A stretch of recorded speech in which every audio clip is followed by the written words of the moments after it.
Buenos días, ingeniero. Buen día, ingeniero. Buenos días, ingeniero. Buen día, jóvenes. Bien, vamos a empezar, ¿ya? Déjenme un momentito.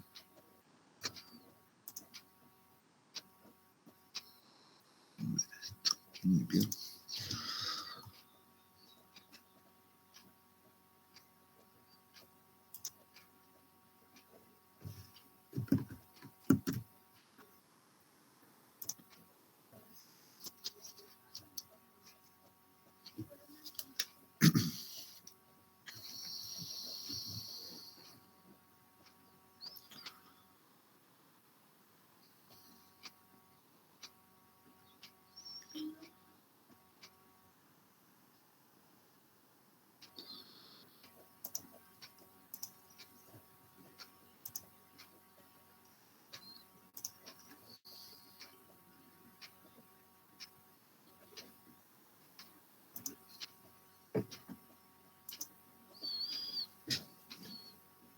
Muy bien. ¿Ya pueden ver mi pantalla compartida, jóvenes? Sí, ingeniero. Ya, muy bien. Muchas gracias. Bien, entonces vamos a iniciar con nuestro capítulo 1, ¿de acuerdo? Entonces, bueno, esto es el capítulo 1 del texto base que les había recomendado el día de ayer, ¿no? Que es en realidad es sobre lo que vamos a ir desarrollando, ¿no? Entiendo que hay mucha información en este texto, eso sí debo reconocerlo, ¿ya? Sin embargo, creo yo que es un texto bastante completo que nos va a servir de guía para desarrollar todo el contenido que vamos a ir viendo. Entonces, no sé si todos cuentan con el texto. Quiero consultarles o le compartimos también ahora, para compartirlo ahora. ¿Qué dice? ¿Alguien no tiene el texto? ¿Alguien no ha podido conseguir todavía esto?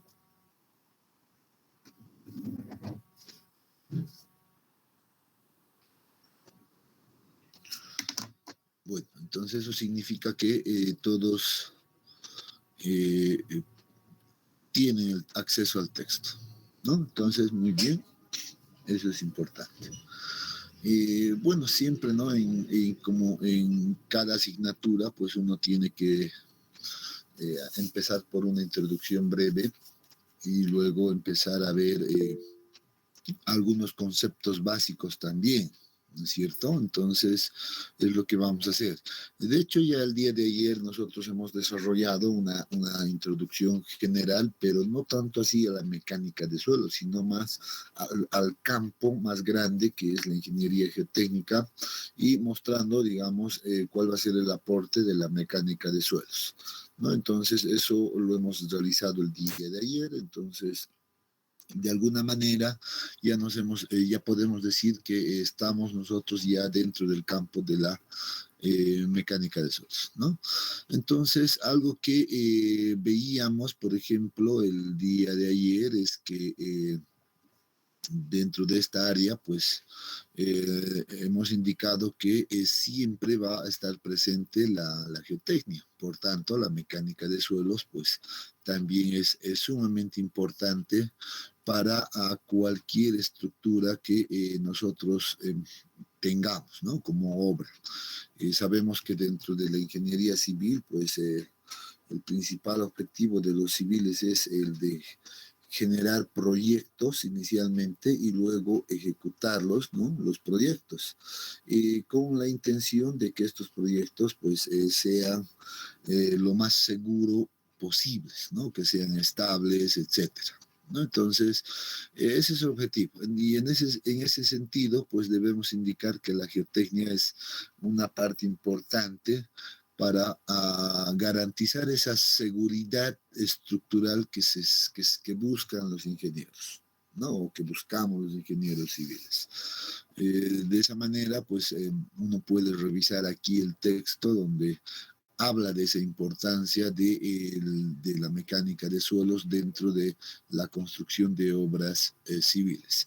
Sin embargo, si uno se pone a leer un poquito de historia y dice, por ejemplo, esta primera parte me agrada mucho, donde dice que bueno, en la antigüedad mismo, pues los ingenieros no le daban importancia, ¿no?, al estudio del comportamiento del suelo, ¿no? Ya sabemos que la ingeniería geotécnica se encarga del estudio del comportamiento del suelo, eso lo hemos dicho el día de ayer, ¿no?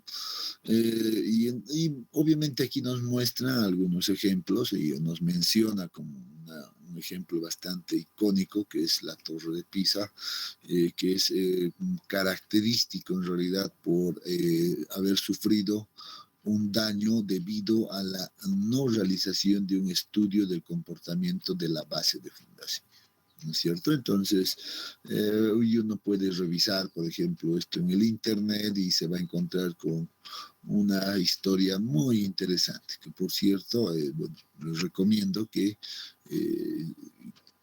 para que le den una pequeña lectura, ¿no? Entonces, en ese sentido, pues nos damos cuenta que ya el área de nosotros en general en la ingeniería civil, pues utilizamos al suelo pues como base de fundación, ¿no? Y aquí observamos eso, ¿no? Por ejemplo, este estribo de un puente, pues se va apoyando en el suelo, ¿no? Entonces vemos que el suelo es el que va a resistir en realidad pues toda la carga que va a transmitir dicho puente, ¿no? En esta otra figura observamos que lo que queremos ahora nosotros es el de mantener en realidad estable esta zona del terreno.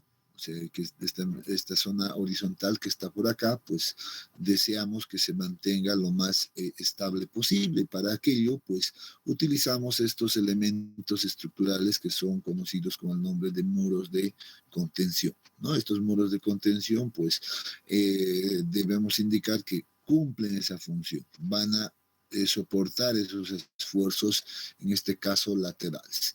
Pero al mismo tiempo observamos que este muro de contención, pues, se encuentra apoyado en el terreno, ¿no? Entonces, nuevamente, el terreno, pues, llega a cumplir una función muy importante.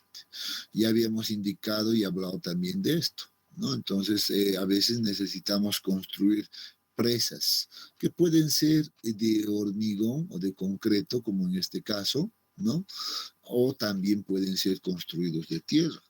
Pero en ambas situaciones notamos que nuevamente esta estructura pues se va apoyando en el terreno, ¿no? Se va apoyando en el suelo, que por cierto no necesariamente tiene que ser siempre suelo, puede ser en ocasiones roca, ¿no? Pero de momento nosotros no vamos a meternos en ese campo, sino que vamos a estar dentro del campo de que todo está apoyado en suelo, ¿no? Les decía también que a veces hay estructuras artificiales que nosotros mismos generamos, ¿no? Cuando tenemos la necesidad de hacer una apertura de vías, por ejemplo, y vemos que en el eje de nuestra vía pues aparece un talud seguramente mucho más grande.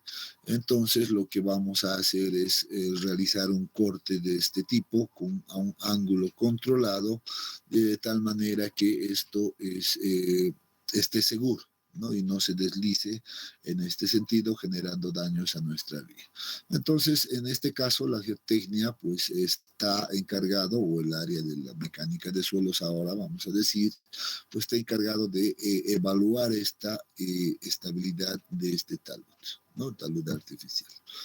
Bueno, Y podríamos seguir hablando de muchos ejemplos seguramente, pero que nos va a ir tomando pues mucho tiempo, ¿no? Y entonces creo que con esos ejemplos seguro estoy que uno ya entiende la importancia de estudiar al suelo como elemento o como parte fundamental de una estructura cualquiera, ¿no? Entonces, el objetivo es eso, que entendamos y que estemos conscientes de que hay que estudiar al suelo, de que hay que estudiarlo como parte mismo del proyecto. Y es algo que, bueno, aquí hago un paréntesis siempre y les comento, ¿no? De lo que ocurre en la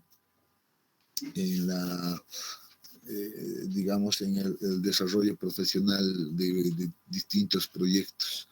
Yo les digo, bueno, yo he trabajado mucho en el laboratorio de geotecnia, he visto muchas cosas, actualmente estoy trabajando en un laboratorio de geotecnia también y todavía veo muchas cosas, ¿no? En donde uno se sorprende y también se preocupa a la vez, ¿no?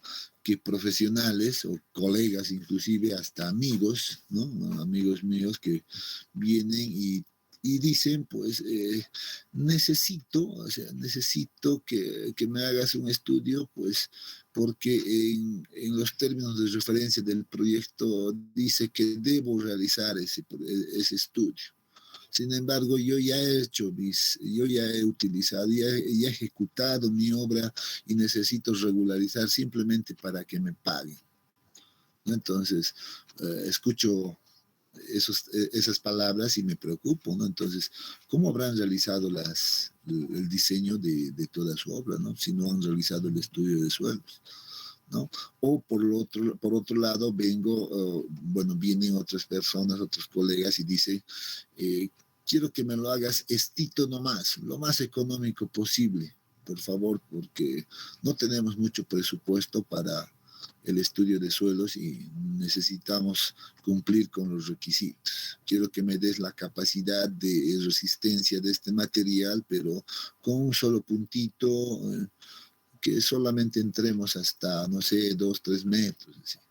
Y uno le dice, bueno, eso te va a costar alrededor de 5.000 bolivianos, y el amigo agarra y dice, pues se va, ¿no? Se va a otro laboratorio, se escapa y dice, bueno, en el otro laboratorio me lo han realizado por 1.000 bolivianos, ¿no? Entonces, imagínense esa inclusive irresponsabilidad de muchos laboratorios, ¿no? Que se prestan a hacer esas cosas seguramente por tener ingresos o por hacer un trabajo, no sé, si arriesgan a entregar un informe o un estudio geotécnico, pues a ese precio, ¿no? Con esos montos. O sea, en síntesis, con todo eso uno ve que no le presta o no le da la seriedad que debería de darle a, al suelo, ¿no? Entonces, y uno se pregunta, ¿y tu proyecto de cuánto es? Por ejemplo, un puentecito. Dice, quiero 2 ensayitos, uno en cada estribo, nada más. Dice.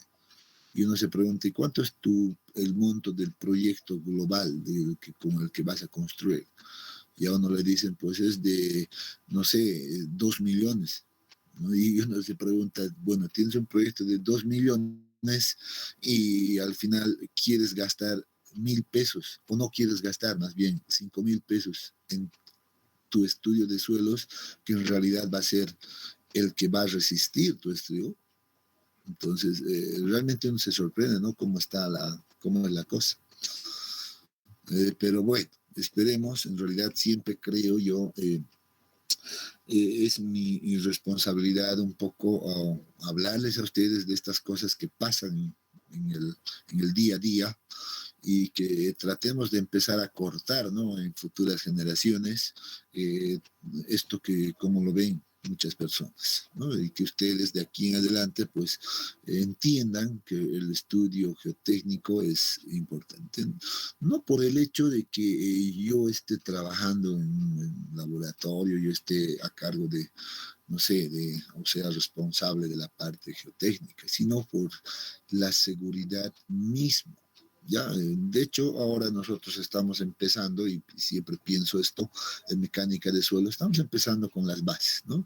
Si estuviéramos ya en mecánica de suelos 2, hablaríamos de la importancia de un estudio geotécnico en términos económicos, que eso sí ya, yo les digo, si uno se ahorra, ¿no? Se ahorró 4.000 pesos, por ejemplo, en no hacer un estudio adecuado, pues el otro, el que ha hecho por 1.000 pesos, se lo ha hecho el estudio, pero seguramente por el lado súper seguro.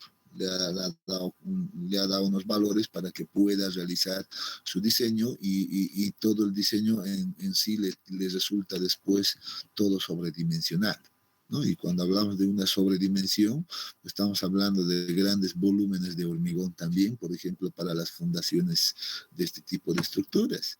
Entonces, al final uno termina pagando, pues, no sé, 10 veces más de lo que podía haber ahorrado, ¿no? En realidad, y no se da cuenta, ¿no? Y piensa que ahorró en la parte de la geotécnica, ¿no? Entonces, pero bueno, mientras uno no entienda adecuadamente, pues seguro que esto va a seguir. Esperemos que eso cambie con el tiempo.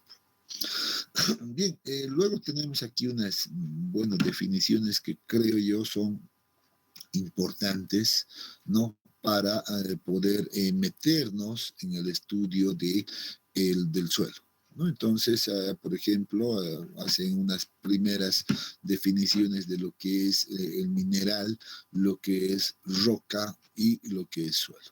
Bueno, entre mineral, roca es más para recordar el contexto general de la geología mismo, ¿no? Y luego vemos aquí que en la parte de la definición de suelos, pues nos encontramos con una serie de definiciones, ¿no? Desde el punto de vista del geólogo, desde el punto de vista, no sé, en este caso de los, no sé, los agrónomos lo ven de distinta manera y sin embargo a nosotros nos interesa esto, ¿no?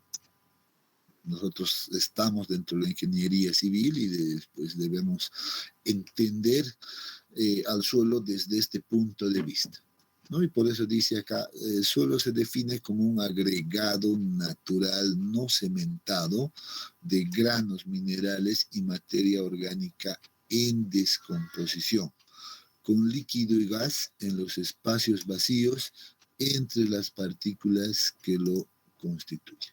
Esa es la definición que nosotros debemos entender. Si empezamos a puntear un poquito y hacer la interpretación de esta definición, pues seguramente vamos a entender que por ejemplo, decimos granos minerales, ¿no? O sea, que está compuesto por granos minerales, el suelo, inclusive materia orgánica, ¿no? Que puede ser parte del suelo mismo, ¿no? En descomposición.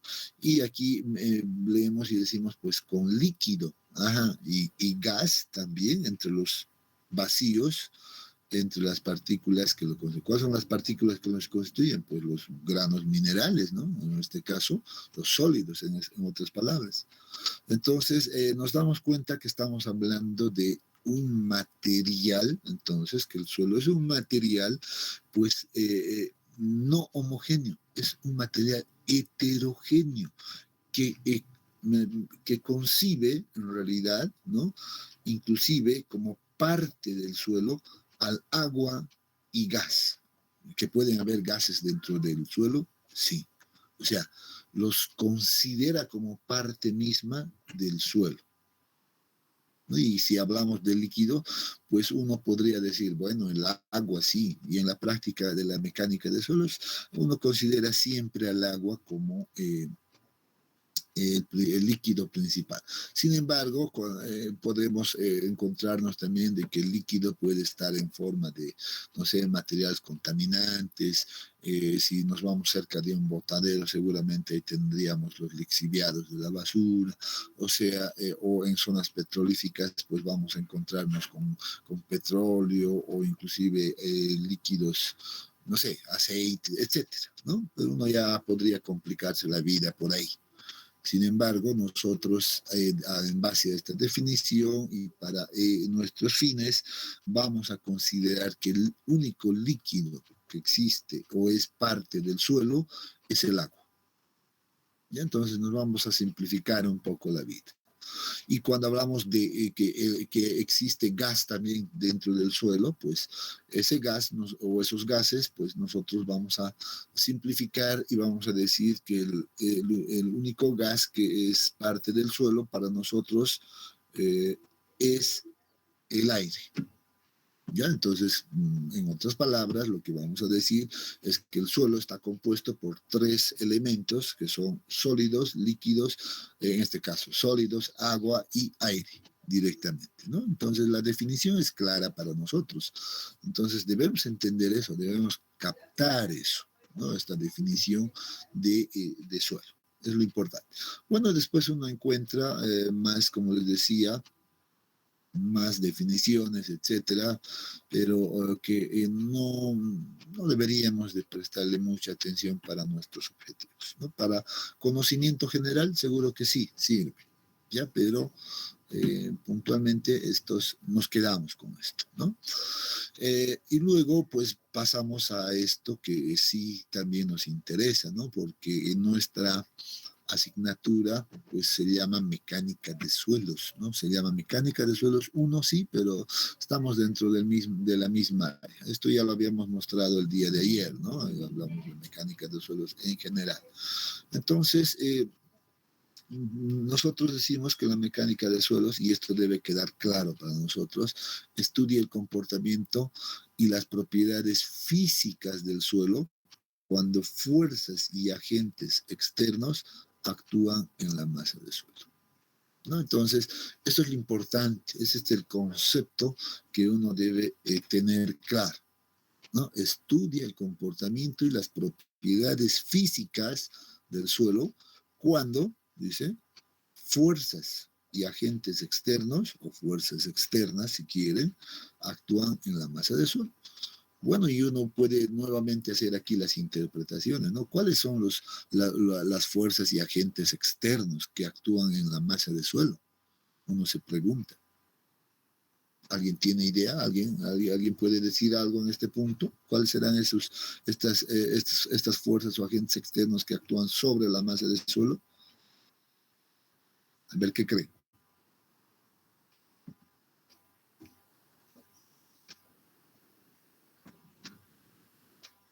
A ver, nadie está, todos se han ido a dormir.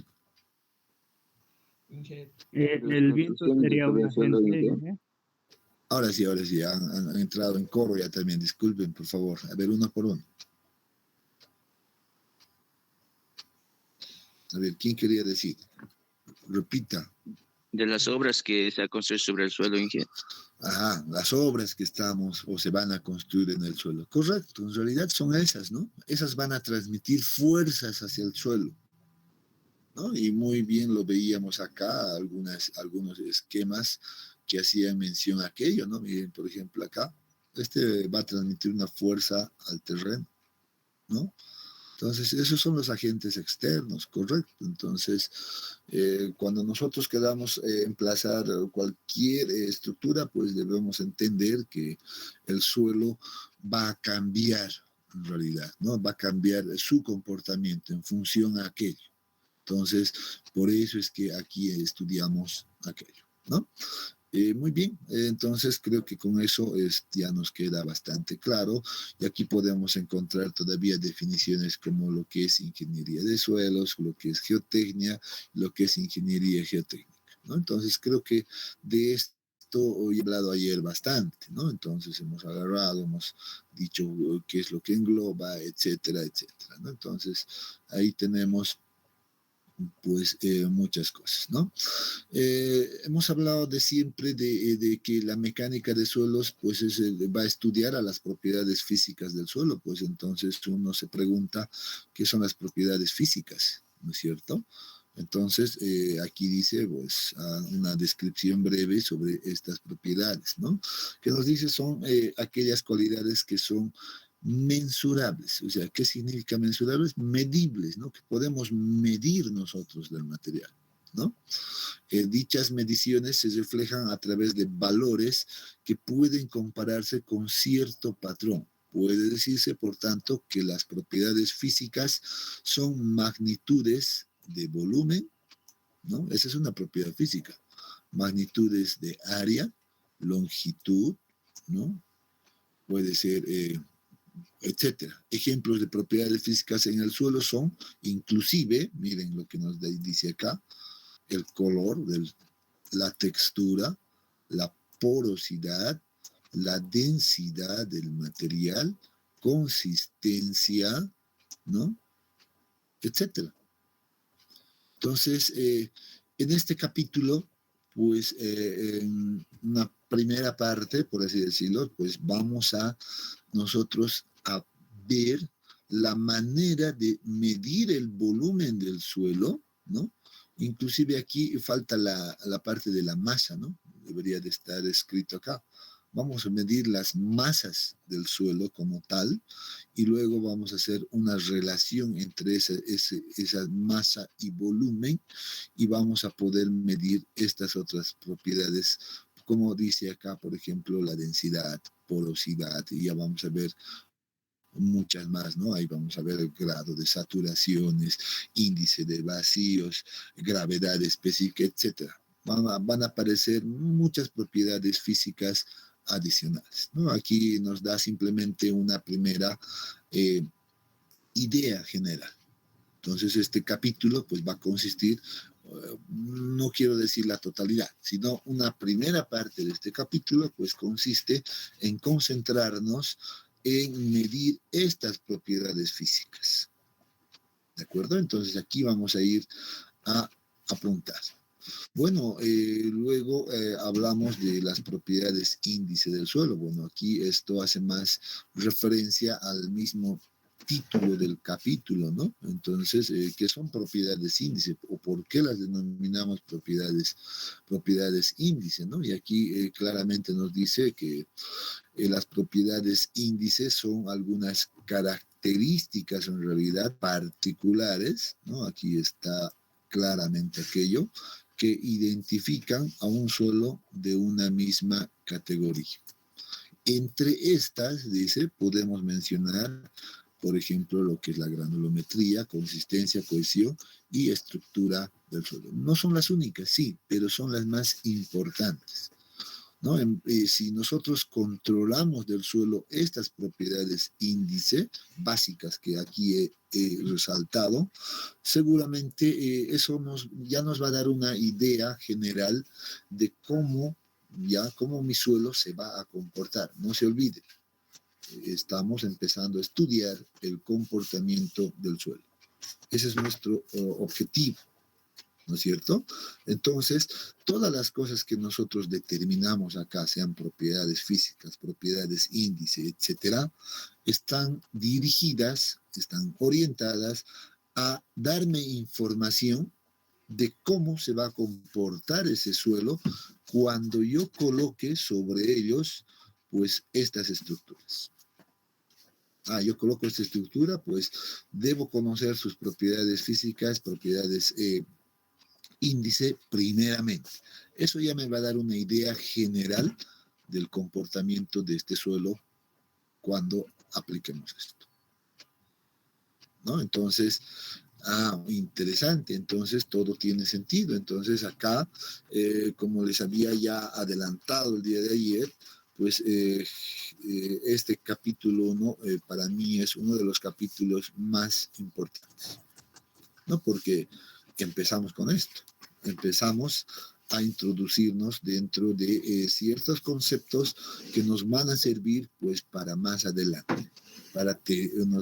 Estos conceptos nos sirven para imaginar de alguna manera pues cómo se va a comportar el terreno. ¿No es cierto? Entonces, aquí tenemos todavía gran parte de esa justificación, ¿no? Y bueno, aquí ya vamos a ir desarrollando esto, pasar un poquito de rápido, por favor, ¿ya? Cuando hablamos del origen del suelo y el ciclo de la roca, pues, bueno, aquí vamos a empezar a recordar un poquito de lo que es geología, ¿no? O sea, seguramente ustedes en su asignatura de geología ya vieron, ya deberían haber visto todo este ciclo, pero como estamos introduciéndonos en una rama nueva, pues se toma como referencia simplemente, ¿no? Aquí tenemos, por ejemplo, el ciclo de la roca, etcétera, cómo se va formando la roca, desde dónde, ¿no? Viene desde el magma, se vuelve roca ígnea, metamórfica, sedimentaria, finalmente se transforma en suelo, etcétera, ¿no? Entonces, este es un esquema bastante general. No nos vamos a concentrar mucho en todo esto, ¿no? ¿Dónde nos tenemos que concentrar nosotros? Pues aquí. Aquí nos vamos a concentrar, vamos a ver, pero ¿cómo se forma esto? Entonces venimos por acá, viene a partir de una meteorización, ¿no? Entonces dice, acá hay un proceso de meteorización, pero también dice, vean que si la roca sedimentaria se meteoriza, pues vuelve el proceso por acá, ¿no?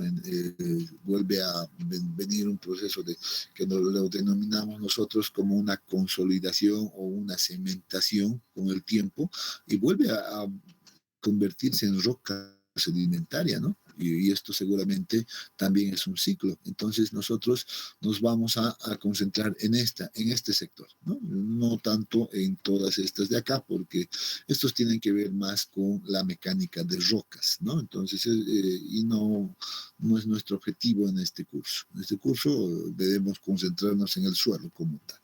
Pero para conocimiento general, pues uno puede hacer lectura, no es una lectura bastante extensa, sino una lectura bastante puntual, ¿no?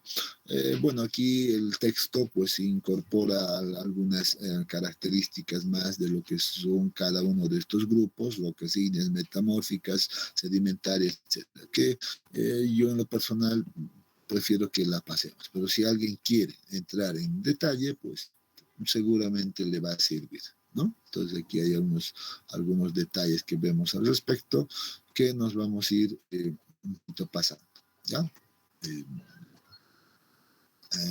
Todas estas partes, aquí tenemos rocas sedimentarias, etcétera, ¿no? Entonces vamos a llegar hasta este punto texto, mírense, meteorización física, etcétera. Bueno, aquí hay que ver, aquí ya nos interesa. Yo les había dicho, estos son los fenómenos que sí nos interesan, ¿no? Hay un proceso de meteorización del cual debemos prestarle atención antes de que se forme el suelo. Entonces, desde el punto 3.5, entonces a uno nuevamente debería de interesarle la lectura a detalle, ¿no? Entonces, hasta que, por ejemplo, en el transporte y deposición también nos interesa a nosotros, etcétera, ¿no? Ahorita vamos a ver hasta dónde. Esta imagen que me agrada bastante, ¿no? El proceso de meteorización de los suelos. Este sí es algo bastante interesante para nosotros, ¿no? Sin embargo, esto lo vamos a ver un poquito desde el lado, bueno, con una presentación adicional, ¿ya? Entonces vamos a ir nivelando también en las presentaciones, pero vemos que aquí tenemos un gran detalle de todo lo que nos interesa. Luego debemos conocer cuáles son los depósitos coluviales, que son los suelos residuales, que sí nos interesa, etcétera, ¿no? Entonces ahí, hasta este punto, pues creo que el día de hoy vamos a llegar, ¿no? Ese es el objetivo. Entonces, hasta identificar los tipos de suelos inclusivos, ¿ya? Para eso nos vamos a ir, por ejemplo, hasta acá. Bueno, a esta presentación donde vamos a ver algunas cosas que ya hemos visto, pero también vamos a ir complementando algunos detalles. ¿Qué son las propiedades índice? Ya lo hemos leído, ¿no? Son características particulares del suelo que describen su naturaleza y como ejemplo, pues habíamos mencionado la granulometría, estructura, consistencia y cohesión. Lo hemos remarcado en el texto, ¿no es cierto? Entonces, ¿qué significa hablar de granulometría? En este caso, pues significa entender que el suelo está conformado por un amplio rango de diversos tamaños de partículas. No, el suelo nunca es uniforme. Se caracteriza por tener una distribución, pero muy variada de sus partículas sólidas, sobre todo, ¿no? Y en realidad esto es también muy importante para su comportamiento. Y cuando uno hace un estudio de suelos, pues empieza siempre por determinar esto, ¿no? Por saber a ver, cuál es la distribución, por ejemplo, ¿no? Entonces, muy importante este tema. Lo vamos a ver más adelante, ahora no nos vamos a meter todavía en el fondo. Cuando hablamos de estructura, lo mismo, ¿no? En cómo se acomodan las partículas unas respecto de otras. Ya vamos a ver que las partículas gruesas, por ejemplo, las sólidas, se acomodan de distinta manera y las partículas más finas se acomodan de distinta manera y tienen una estructura muy diferente que en realidad marca un punto, pues, muy importante para definir el comportamiento de los materiales. Entonces vamos a hablar también seguro de esto. Consistencia, lo mismo, ¿no? Es una capacidad o es la capacidad que tienen los suelos de mantenerse firme o presentar una unión entre las partículas, ¿no? Entonces, esto sería interesante. En realidad, este concepto se entiende mejor cuando uno va al laboratorio y observa ahí, por ejemplo, pues distintos tipos de suelo, ¿no? Entonces, sería interesante. Entonces, este concepto es un poco más abstracto porque necesitamos ver y sentir y tocar al suelo para entender qué es la consistencia, ¿no? Entonces, ahí vienen los conceptos, por ejemplo, que a veces nosotros llamamos como terrones, bloques de suelo, etcétera, ¿no? Entonces, debemos empezar a conocer aquello, ¿no? Y lo mismo, ¿no? Con la cohesión, que es la capacidad que tienen las partículas del suelo de mantenerse unido. ¿Qué tan fuerte es la unión entre las partículas? ¿Qué fuerza necesito yo, por ejemplo, para separar a las partículas unas respecto a otras, por ejemplo, ¿no? Entonces, esa propiedad depende de esta propiedad índice que es la cohesión. ¿Ya? Entonces, también vamos a hablar más adelante. Lo habíamos dicho, el conocer las propiedades índice nos ayuda a predecir el comportamiento del suelo. A más o menos tener una idea inicial de cómo se va a comportar el suelo. Y además de definir la metodología de trabajo que debería seguirse en las distintas estructuras, ¿no? Entonces, bueno, ahí tenemos ya la justificación del capítulo 1, ¿no? Porque aparece ahí como capítulo principal, propiedades índice. Nuevo, las definiciones, bueno, ya las hemos visto, no vale la pena repetirlas. Mecánica del suelo es lo propio, ya les he indicado que debemos conocerla. Geotecnia también, esto ya lo hemos visto desde el día de ayer, entonces no tiene sentido que lo repitamos, ¿no? Bueno, tal vez aquí algo complementario a lo que hemos estado viendo, ¿no? ¿Por qué estudiamos el suelo? Bueno, hay 3 razones interesantes que se mencionan y se manejan habitualmente, ¿no? Que dice, se considera un material más de la estructura. En realidad deberíamos considerarlo así. Es un material más que puede ser utilizado como material de soporte o como material de construcción inclusive, ¿no? El día de ayer veíamos, por ejemplo, presas de tierra que son construidos con suelo. Veíamos terraplenes para la circulación de movilidades, pues construidos de suelo, ¿no? Entonces, creo que por esas razones debemos considerar siempre al suelo como un material más. Este es el punto interesante, ¿no?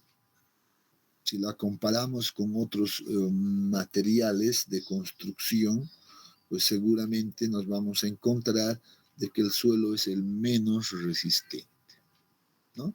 Y bueno, heterogéneo, sí, ya lo hemos dicho, la definición nos los dice. El suelo no es uniforme, el suelo es heterogéneo, tiene agua, tiene aire, tiene sólidos, y lo peor, los sólidos no son uniformes, tienen pues una gran variación, ¿no? Entonces, por todo eso de alguna manera, pues, tiene cierta desventaja al respecto.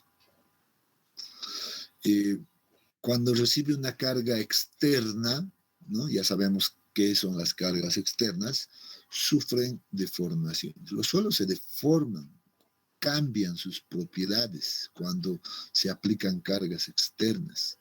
Debemos entender que es necesario conocer la forma en cómo van a cambiar esas deformaciones. Entonces, bien, ahí creo que por demás estos tres puntos son razones importantes que nos deberían ayudar a responder por qué estudiamos al suelo, ¿no? Realmente es necesario estudiar al suelo, entonces, ¿no? Conclusión. Y bueno, aquí lo que decía, el suelo se usa como material de construcción y también sirve para soportar las fundaciones de todas las estructuras, ¿no? O sea, no lo utiliza con ambos fines. Entonces, seguramente realizaré un estudio diferente cuando lo utilice de esta manera y un estudio diferente cuando lo utilice para construcción. Entonces, va a haber una diferencia. Ahora no es el momento de estudiar aquello, pero debemos entender ya ese detalle. Bien, les decía, ya habíamos llegado a este punto en el texto donde veíamos la formación de los suelos, ¿no? Entonces, decíamos, es importante. Nosotros nos vamos a concentrar en la formación de los suelos. Debemos entender, y la gráfica es bastante clara, ya lo hemos visto en el esquema anterior, que el suelo pues es producto, ¿no? Es producto de la desintegración de la roca. Y esta desintegración pues se produce pues debido a un proceso que lo llamamos, ¿no?, meteorización, ¿no? Esos son términos geológicos, sí, pero son términos muy habituales que debemos conocer, ¿no? Y aquí el esquema es bastante claro, ¿no? Se está desintegrando la roca por acá y bueno, ahí luego llega a Piedemonte, dice, y en el Piedemonte hasta por la misma caída pues se forman partículas de distinto tamaño, ¿no? Y uno puede notar aquello. Luego aquí viene un agente de transporte, ¿no? Puede ser, y al agente de transporte seguramente puede ser agua, gravedad, como en este caso, el viento, etcétera, acción glacial y todo aquello, que se va a encargar de llevar al suelo pues a otras zonas, a otros lugares. Entendiendo siempre que seguramente los materiales mucho más pequeños pues pueden ser transportados a lugares más lejanos, ¿no? Entonces, por eso cuando uno se acerca hacia los cerros, ¿no? Y uno tiene que fijarse ahora de esa manera, ¿no? Cuando se acerca hacia los cerros, ¿qué observa? Por lo general va a observar partículas mucho más gruesas, grandes, etcétera, ¿no? Hay partículas de fragmentos de roca, llámenle ustedes de momento, etcétera, ¿no? Que siempre hay bastante de aquí. Se van alejando del cerro, se van más hacia el valle, no sé, etcétera, y se van a encontrar ya con suelos diferentes, ¿no? Que son ya mucho más finos, ¿no? Entonces, ese ejercicio lo pueden hacer fácilmente, ¿no? Un día váyanse no sé, a ver, más cercano hacia el centro de la ciudad, no sé, una zona, no sé, La Chimba, ahí donde pueden ver el Parque Mariscal, etcétera. Miren el terreno, es fino, ¿no? Y luego dense un paseo hacia el norte, lleguen hasta la altura de la circunvalación o segunda circunvalación y empiecen a mirar el material. Se van a dar cuenta que ya son mucho más gruesos las partículas. Y justamente eso tiene raíz también, pues por este fenómeno de su formación, ¿no? Bien, solo es una idea. Bueno, lo que indicábamos, ¿no? Entonces aquí va a pasar ese proceso de desintegración, ¿no? Que puede ser física o mecánica, puede ser química inclusive, ¿no? Ya la nueva bibliografía nos habla de una biológica también, etcétera. Pero la idea es entender que va a haber una desintegración por cualquiera de los motivos, ¿no? Y esos, mira, dice que va a haber algunos cambios de temperatura, cristalizaciones, movimientos tectónicos o tensiones de la corteza terrestre, etc. Y ahí empieza este fenómeno conocido con el nombre de erosión, ¿no? Erosión en el mismo lugar. In situ significa en la misma zona donde está la roca madre. Luego tenemos la erosión por transporte y lo que hemos indicado, ¿no? Puede venir el agua, viento, glaciales, gravedad, etcétera, ¿no? Que van a llevar a las partículas pues a otras zonas lejanas. Sin embargo,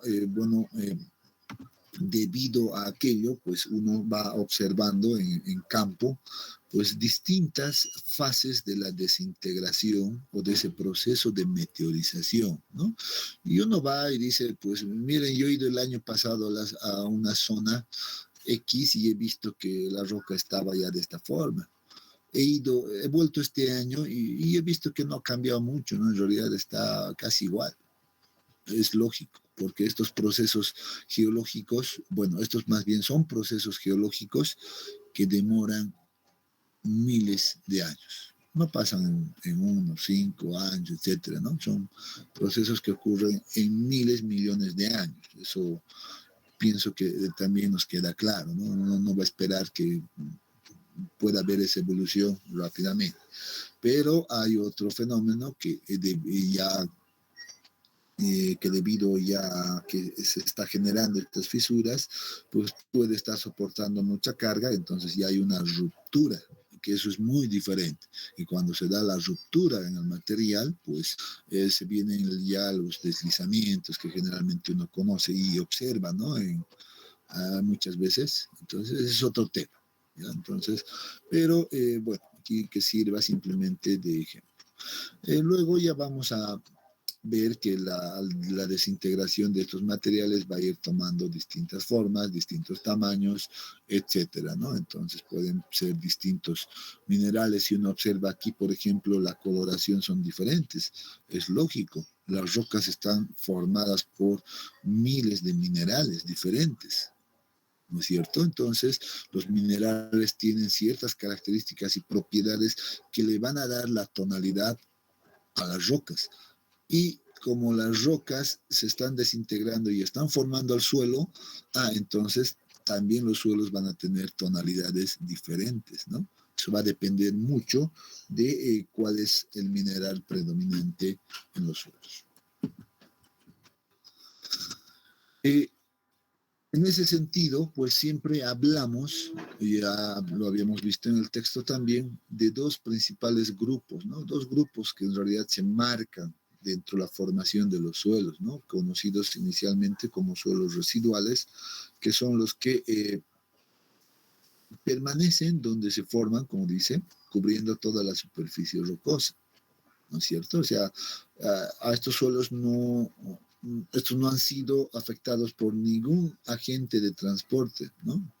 Ninguno como el viento, ni el agua, etcétera, sino que se han quedado ahí, han cubierto a la misma roca madre y con el tiempo pues se han vuelto a integrar aquellos, han formado otro tipo de material, ¿no? Y a esto se los conoce como suelos residuales. No han sido transportados a otros lugares. Sin embargo, los suelos transportados, reciben diferentes nombres. Esto en función a cuál ha sido el agente de transporte que los ha trasladado de un lugar a otro, ¿no? Por ejemplo, ahí tenemos los suelos aluviales, ¿no? Transportados por el agua, los suelos coluviales, transportados por la gravedad, suelos glaciales, transportados por acción glacial, suelos eólicos, transportados por el viento. Entonces, los suelos transportados son pues se subdividen más bien en 4 grupos principales, ¿no? Que generalmente están predominados por el agente de transporte simplemente. ¿Tienen ciertas características cada grupo de estos? Sí, tienen características diferentes que deberíamos conocer. En nuestro medio, a ver, ¿qué es lo habitual en nuestro medio? En nuestro medio lo habitual es, pues, hablar de suelos aluviales y coluviales, ¿no?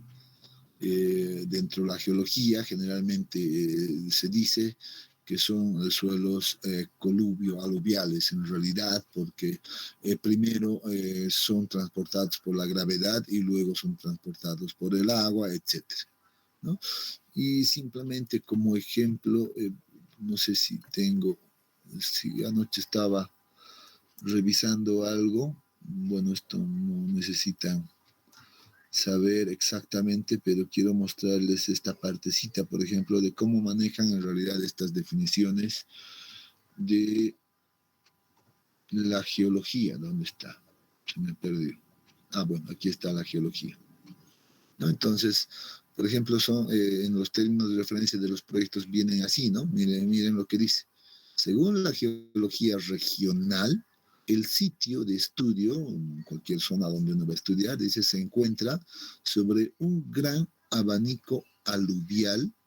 Miren allá cómo lo está definiendo, ¿no? Un abanico aluvial, o sea, está diciendo que es un suelo aluvial, ¿no? Que correspondería a suelos, miren la combinación, coluvio-aluviales, ¿no? Y entonces dice, en este caso, bueno, hay algunos detalles más, pero lo interesante es eso. Si uno quiere revisar un poquito más la geología, seguramente aquí va a venir y va a entrar en estos detalles de cada zona. Cada zona es muy particular, son formaciones diferentes, ¿no es cierto? Entonces vean que es importante conocer estas definiciones. Si yo no sé que los suelos se dividen, por ejemplo, en suelos aluviales, coluviales, etcétera, entonces voy a estar perdido, ¿no? Cuando yo lea eso en algún momento. ¿O qué piensan ustedes? Debo saber, debo conocer, ¿no?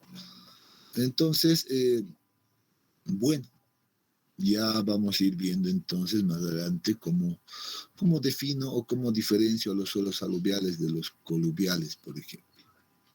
No sé si tengo por acá. No, lamentablemente. Pero en realidad los suelos aluviales tienen características, por ejemplo, de presentar formas casi redondeadas. Los suelos coluviales pues tienen unas formas bastante irregulares. Por ejemplo, esas, ¿no? Entonces, en cada caso, pues es importante saber cuál es la forma de las partículas, porque esto le va a dar, pues va a definir la estructura de los suelos, ¿no? Y sabemos que la estructura es una propiedad índice muy importante. Entonces, pero simplemente como ejemplo, inicialmente esto. Esta es la última gráfica que habíamos visto en el texto, ¿no? Obviamente en otro tono, pero si uno observa, pues es la misma gráfica, ¿no? Entonces vemos nuevamente el esquema de formación de los suelos y empieza a entender, pues, cómo se forma el suelo. Aquí tenemos la roca madre, estamos aquí obviamente exagerado el esquema, ¿no? Que se está desintegrando la roca, ¿no? Pero la desintegración es producto de una acción ambiental o una meteorización que hemos dicho, ¿no? Que puede ser física, química, biológica, como les había indicado, ¿no? Aquí está la justificación de cada una de estas acciones y producto de aquello, cual fuera el caso, pues viene la desintegración, ¿no? O transformación. Viene la desintegración, transformación, y pues luego venimos acá, se desintegra, y luego viene el agente de transporte, ¿no? El agente de transporte puede ser gravedad, agua, viento, etcétera, ¿no? Que va a hacer que los suelos se vayan acumulando de esta manera, ¿no? Vean que los suelos gruesos, aquí es mucho más claro, dice se van a quedar más cercanos hacia las montañas, en este caso, los finos, vean, van a ir acumulándose a otros lugares, etcétera. Y luego, pues, pasa mucho tiempo y se da este efecto que les había indicado, denominado cementación o consolidación también, ¿no? En este caso dice, bueno, una vez que se ha dado este proceso, pues se transforma esto en roca sedimentaria, lo que les había indicado en el primer esquema, ¿no? Y de roca sedimentaria, pues nuevamente volvemos, se reinicia el proceso y vuelve a ocurrir todo esto. ¿Dónde está? Bueno, estamos acá, no sé. Bueno, en realidad ese esquema es exactamente el mismo, ya es el mismo, solo de otra bibliografía, pero nos da la misma información. Pero lo que yo quería decirles y mostrar era en la primera imagen, esta, donde les decía, ¿no? El suelo pues va a tener un ciclo con las rocas sedimentarias, principalmente, ¿no? Entonces, esto les decía, aquí hay meteorización, se vuelve en suelo, hay nuevamente un proceso de consolidación, pues vuelve a volverse nuevamente en roca sedimentaria y esto va a seguir ahí, ¿no? Entonces, eso es lo que básicamente se indica en esta última gráfica. Acá, en este esquema. Bueno, aquí hay un poco más de explicación, ¿no? Que uno puede entrar más en detalle de cada uno de estos casos, ¿no? Y lo podría ir revisando seguramente con calma, ¿no? Pero bueno, eso es lo que nos interesa, ¿no? Lo mismo, como les había dicho, hay depósitos glaciales, los eólicos, estos son los grupos ya, ¿no? Los aluviales, coluviales, etcétera, que puede ir también describiéndolos acá, ¿no? Pero principalmente, ¿qué nos dice? La acción mecánica de la caída de la lluvia en forma continua sobre la superficie terrestre desprende partículas sueltas del suelo y polvo de las rocas. Los depósitos aluviales son el resultado de deposición pluvial y fluvial, ríos, de estas partículas. Estas partículas son transportadas por una corriente de agua. La deposición se realiza debido a una disminución en la pendiente de la corriente, ocasionando la pérdida de velocidad. En esta forma de transporte, las partículas de todo tamaño están en contacto colisionando constantemente entre sí, por lo que generalmente estas tienen bordes redondeados, lo que les había indicado, ¿no? Parecen esferas por todo ese proceso. Entonces, vean que aquí hay un poquito más de explicación, pero creo que si hemos entendido adecuadamente este proceso, pues uno ya debería de sentirse o al menos estar pues claro con los conceptos. Importante. Diferencia entre suelos residuales, suelos transportados, estos se subdividen en 4 grupos, etc. ¿No? Entonces, esto es como un resumen de la geología, pero que nos interesa a nosotros.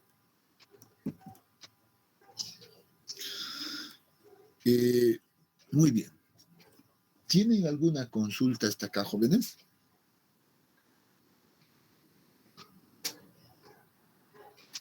Algo que, no sé, quieran decir. Creo que he hablado demasiado continuo, he corrido bastante, etcétera.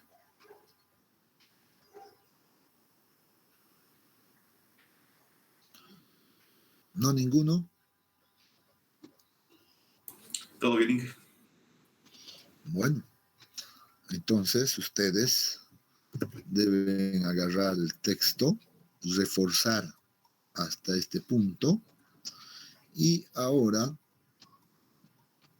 deberíamos hablar de esto. de la composición mineralógica del suelo, ¿no? De hecho, creo que, todo esto es muy importante. Estamos hablando ya de la estructura del suelo. En este caso empezamos a hablar de la estructura de los suelos finos, ¿no? Ya hemos hecho esa diferencia, ¿no?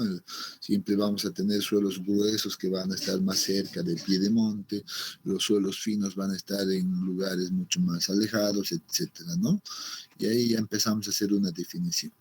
Y la estructura de los suelos finos, pues es básicamente, pues, compuesta por los minerales, ¿no?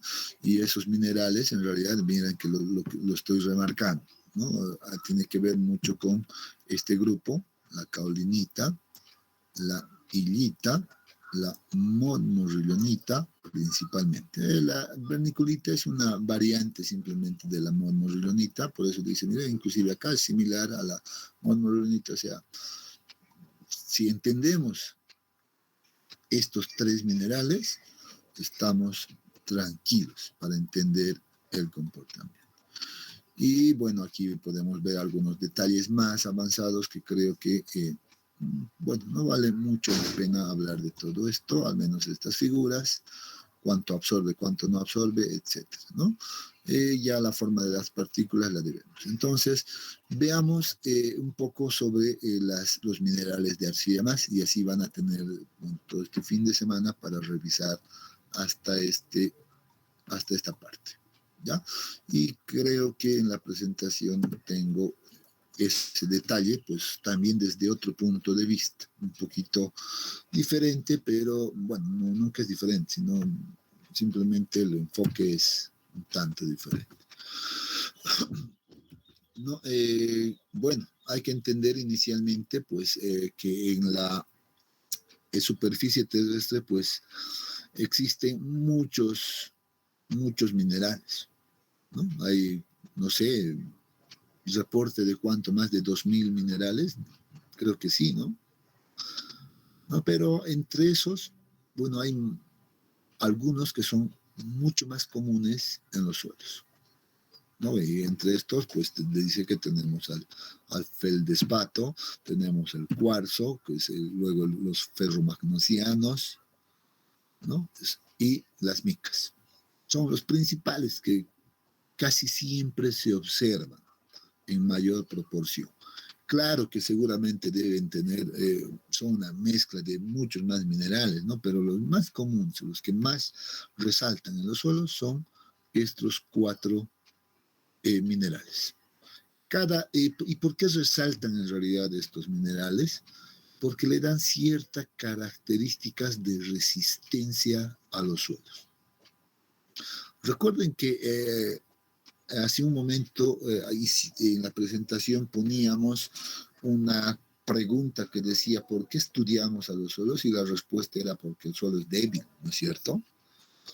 Entonces, pues en general sí. Pero si el suelo tiene en mayor proporción, por ejemplo, al cuarzo, y hay arenas cuarzosas principalmente, entonces es muy probable que ese material tenga buenas características de resistencia, ¿no? Entonces, en realidad, más que todo va dirigido a eso, ¿no? Por eso se los denomina material o minerales comunes de los suelos, por esas características de resistencia que le dan, en realidad, ¿no? Y la mica, principalmente por tener esta forma de láminas delgadas que son presentes generalmente en suelos mucho más finos. Estos de acá se presentan en suelos más gruesos, estos en suelos mucho más finos. Y aquí vamos a hacer una primera diferencia. O ya deberíamos de empezar a conocer a los suelos por los nombres que generalmente se la conocen, ¿no? Y aquí tenemos los suelos gravosos o las gravas, que son partículas gruesas, las arenas, que también relativamente son partículas gruesas, y las arcillas y limos, que son las partículas finas. Por tanto, en las arcillas y los limos, el mineral principal pues, va a estar compuesto por micas, generalmente. Y entre los más gruesos, feldespato cuarzo. Este puede aparecer en cualquiera porque es una característica más de tonalidad que otra cosa. ¿Ya? Pero bueno, simplemente no quiero entrar mucho en ahondar en aquello, pero vamos a empezar entonces a diferenciar de ese punto. Y miren, ¿por qué he hecho ya la diferenciación entre gravas, arenas, limos y arcillas? Porque en realidad lo primero que uno debería de conocer es la estructura de las arcillas, de los suelos mucho más finos. Y la respuesta es porque son los más complicados, en pocas palabras. Entonces, por eso, todo en el texto pues se le da un estudio bastante detallado, miren, a toda esta tonalidad, ¿no? Toda esta composición mineralógica, justamente para esto, ¿no? Los minerales de arcilla. Entonces, muy bien, vamos a darle una revisada también a aquello. Y dice, bueno, son formados, en este caso, los minerales de arcilla, ¿no? Son formados principalmente por meteorización química de la roca. Bueno, eso ya lo sabíamos, ¿no? Y están formados por átomos, esto es lo nuevo, ¿no? De silicio, aluminio, hierro, magnesio, hidrógeno y oxígeno. Aquí hay una combinación, vean, de diferentes átomos, ¿no? Mira cómo van a ir combinándose todos estos átomos para formar esto, minerales de arcilla. Esa es la idea. Bueno, aquí tenemos que recurrir de alguna manera siempre un poco a la química, es necesario, ¿ya? Pero simplemente como base. ¿Qué dice? Al combinarse estos átomos, ¿no? Obviamente no se van a combinar todos en uno, ¿no? Sino que se combinan algunos de estos con algunos de estos otros, o sea, van formando como parejas, ¿no? Por eso dice, al combinarse, forman estructuras atómicas básicas. Ya vamos a ver, por ejemplo, qué pasa si yo combino el silicio con el oxígeno, el aluminio con el hidrógeno, etcétera. Entonces, ya van dando unas ciertas tonalidades que las denominamos estructuras atómicas básicas. Pero en otras palabras, estas estructuras atómicas básicas, pues van a ir formando láminas, en realidad. Van a ir formando láminas. Y una vez que forman láminas, estas láminas pueden unirse con otras láminas adicionales. Y a estas se las denomina estructuras laminares, ¿no? Y al unirse, ya ahora sí, se han vuelto en láminas, luego se han unido más láminas y se denominan estructuras laminares. Ahora sí, pueden unirse diferentes estructuras laminares y estas recién van a formar un mineral de arcilla. Parece una cadena, ¿no es cierto? Empezamos a hablar de distintos átomos, luego se combinan estos átomos y forman estructuras atómicas básicas. Estas pueden combinarse entre diferentes estructuras atómicas básicas y forman láminas. Las láminas pueden unirse con otras láminas y forman estructuras laminares. Y estas estructuras laminares vuelven a unirse y forman minerales de arcilla.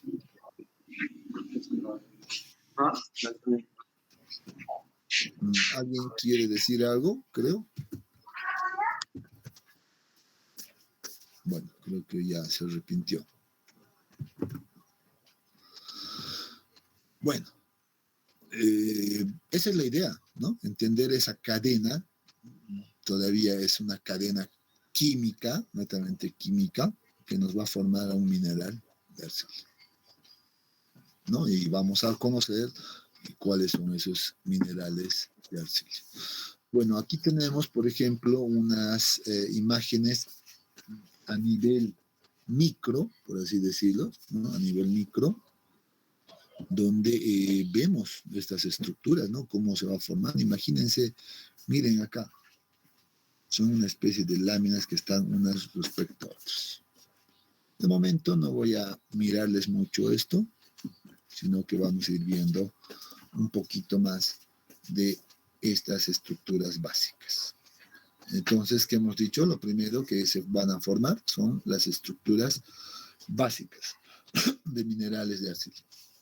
Y vamos a estudiar simplemente uno, porque si estudiáramos todo, pues nos quedaríamos mucho tiempo, ¿no? Entonces, por ejemplo, tenemos esta combinación o esta unión que se denomina tetraedro de sílice, por ejemplo. ¿Cuál es la característica del tetraedro de sílice? Pues que se une en realidad pues, el silicio, ¿no? Con el oxígeno. Aquí dice el silicio es un catión y el oxígeno es anión. Entonces, vean que si nosotros formamos esta estructura básica y tomamos, por ejemplo, su equivalencia en bases, dice el silicio tiene más 4 de positivo. Eso sí, si van a la tabla periódica, uno ve y dice, sí, es más 4, ¿no? ¿Con cuántos átomos de oxígeno se está uniendo? 1, 2, 3, 4. ¿No? Con 4. Pero sabemos que la carga es de menos 2 de cada oxígeno. Si sumamos, tenemos 2 por 4, menos 8. Hacemos la equivalencia entre estos y tenemos pues una carga neta de menos 4. ¿Qué significa? Que no puede existir solo un tetraedro de sílice. No hay un equilibrio. No hay un equilibrio, y esto desde la química lo conocemos, lo sabemos. Entonces, por eso es que se necesita formar láminas de sílice. Interesante. Ahora sí, uno solo no está en desequilibrio, ¿no? Pero si ya formamos más láminas, miren, entonces vamos a ver algunos átomos de sílice, por ejemplo, que comparten, ¿no? Átomos de oxígeno. Vean, aquí está mostrándose esa combinación, que están compartiendo. Entonces aquí ya va reduciendo la cosa, ¿no? Entonces uno tiene más 24, menos 12 aquí. Entonces vean que ya cada vez a medida que van sumando más láminas, seguramente ya va a ir reduciendo el número. Cada vez va a querer tratar de entrar ya en un equilibrio. Pero en esta condición, dice, aún no es neutro. Todavía no es neutro. Para entrar en equilibrio tiene que llegar a ser neutro y la equivalencia de ambos debe ser igual a 0. Eso es lo que se busca, es por eso que se van uniendo más. Y ahora sí, unimos más láminas de sílice, que formamos estructuras básicas de sílice. ¿No? Lo que hemos descrito hace un momento. Hemos dicho, vamos desde átomos, juntamos 2 átomos, luego forman láminas, luego juntamos láminas, aparecen las láminas, luego juntamos más láminas y formamos estructuras laminares. ¿No es cierto? Entonces, y cuando uno ya ve esto a un nivel micro, pues se va dando cuenta que estas estructuras tetraédricas que existían, pues se van formando así. Mire, qué interesante, ¿no? Hasta que en algún punto, seguramente, si uno haría el conteo de esto, pues llega a una condición neutra. en ese momento, pues estamos casi listos para decir que ya va a formar un mineral de arcilla. ¿De acuerdo? Simplemente estas imágenes nos han mostrado lo descrito anteriormente. Pero si vemos el ejemplo, por ejemplo, del aluminio, entonces cuando hablamos del aluminio, pues dice, ahora sí va a ser un octaedro de aluminio, ¿no? Con la misma idea, ahora vamos a mezclar un aluminio con oxígeno. En este caso, oxidrilo en este caso, ¿no ve? En este caso, pues las cargas son -1 y la carga neta es -3 y no existe, no puede existir un solo octaedro. Es la misma idea de la anterior, pues vamos a la siguiente y empezamos a formar ya láminas, ¿no? Y vean que cuando ya se va formando láminas octaédricas, pues esto hasta ya recibe un nombre, gibbsita, en este momento, ¿no? Y nuevamente, si quisiéramos verlo ya en una condición de, no sé, a un nivel micro, pues vemos que así están conformadas estas láminas de gibbsita. Entonces, así se van conformando la estructura de aquello. Y ahora, el último paso, como les había dicho, pues ahora podemos combinar diferentes láminas, ¿no? Podemos combinar láminas tetraédricas con las octaédricas, inclusive. Y cuando combinamos estas láminas, pues vamos a ir formando los minerales de arcilla. Entonces aquí vamos a ver un poquito ese detalle, ¿ya? La conformación de la estructura de la caolinita, por ejemplo, es la siguiente. Esta es la imagen que veíamos hace un momento. Pues vean que las láminas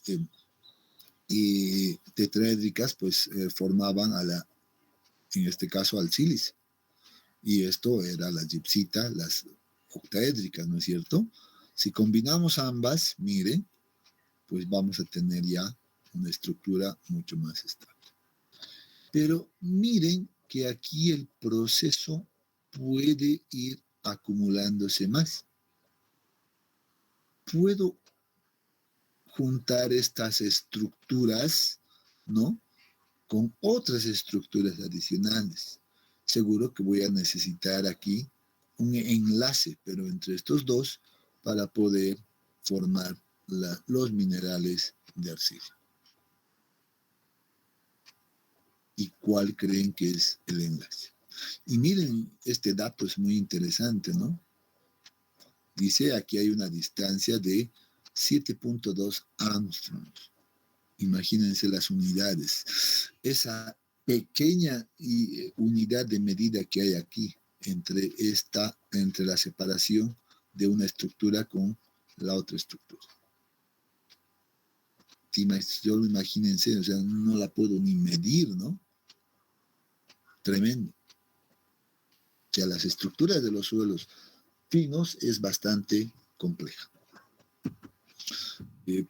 Bueno, aquí tenemos ya la representación de la estructura de la caolinita, donde habíamos dicho podemos juntar estas estructuras laminares con un enlace, y ese enlace pues es el hidrógeno, hidrogénico en este caso, el hidrógeno, etc. Vean que aquí va a pasar hidrógeno, y voy a poder conformar muchas láminas para que todo esto entre en equilibrio, ¿no? Y dice la unión hidrogénica es muy fuerte entre las capas, que no va a permitir de ninguna manera que se separen estas dos láminas. Es muy fuerte, una propiedad muy importante de estos suelos. Además de que esto hace de que el agua, por ejemplo, y esto era más o menos a lo que se refería esta imagen de acá. Les había dicho, no quiero entrar mucho en detalle, pero si uno ve esta imagen, dice, miren, aquí hay cationes, hay dipolares, etcétera, pues esa estructura, por ejemplo, de ese mineral de arcilla, genera como un bloque, por acá, genera como un bloque para que el agua no pueda pasar fácilmente hacia el suelo. Ya, bueno, nuevamente, no es un tema mucho más avanzado que no correspondería, creo, tocarlo en este nivel.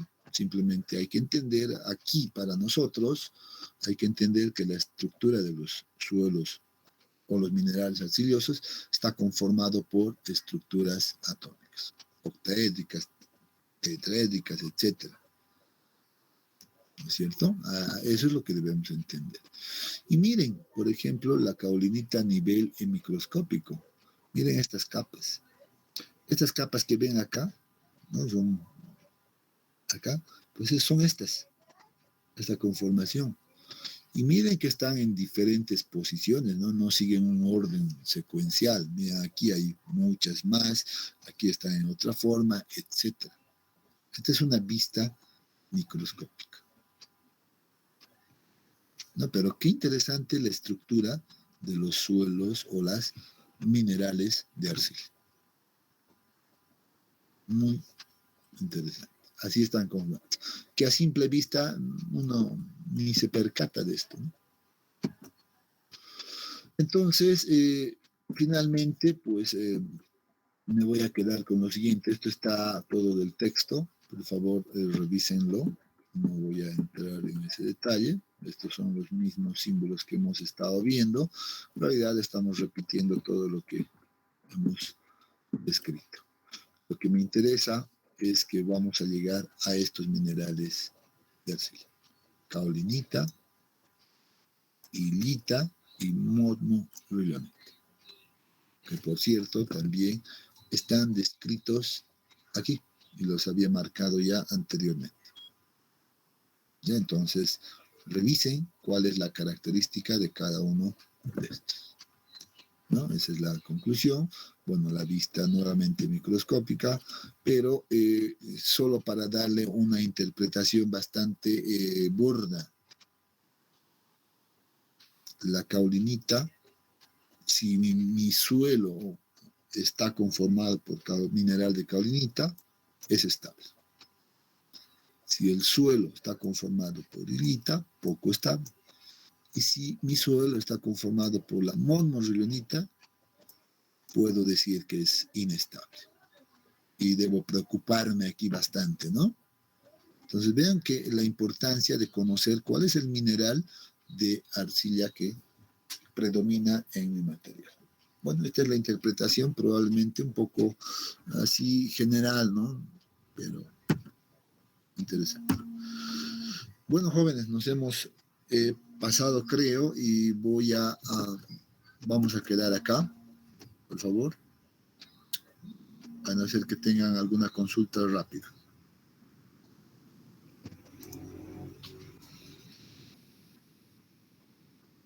Bueno, si no hay más, pues que tengan un buen fin de semana. Nos vemos la siguiente semana. Hasta luego, que tengan buen día. Hola, ingeniero.